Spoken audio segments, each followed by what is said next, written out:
Hey, Chin!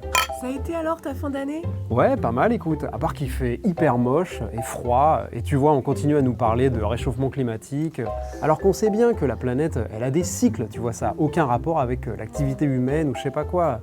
Et du coup, quand je vois les écolos qui veulent encore notre argent sous prétexte d'agir pour la planète... Bon, là, ça fait beaucoup. Pendant les fêtes de fin d'année, les discussions peuvent s'engager sur des pentes glissantes. Et face aux affirmations climato-sceptiques, on peut se sentir démuni. Alors voilà quelques arguments simples à retenir pour s'en sortir.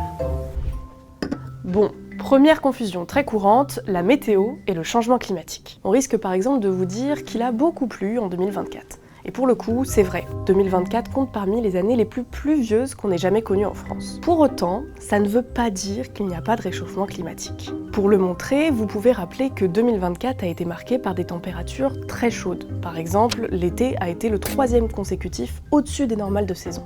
Et d'autre part, par des événements extrêmes.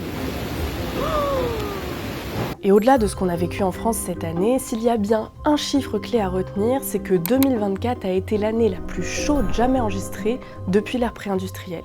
On a dépassé la barre des 1,5 degrés de réchauffement. Croire que ce n'est pas vraiment la faute de l'homme, c'est tentant, mais c'est faux. En effet, si la Terre a toujours connu des cycles de réchauffement et de refroidissement, le réchauffement actuel est bien plus rapide et intense. Pour clarifier le débat à ce sujet, vous pouvez prendre l'exemple du maximum thermique du passage Paléocène-Éocène. Bon ok, le nom est un peu technique. Mais en bref, c'est une période qui a eu lieu il y a 56 millions d'années et qui est considérée comme le réchauffement naturel le plus rapide et intense de l'histoire de la Terre. Mais c'est toujours moins que ce qu'on connaît actuellement.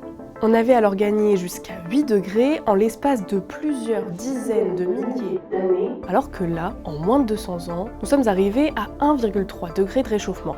Et si vous voulez faire plus court, rappelez simplement que ça fait maintenant presque 20 ans que le GIEC a établi que le réchauffement climatique est causé par les activités humaines. Contrer le réchauffement climatique demande des investissements colossaux, mais les scientifiques sont formels, ne rien faire coûtera beaucoup plus cher. L'explication est simple.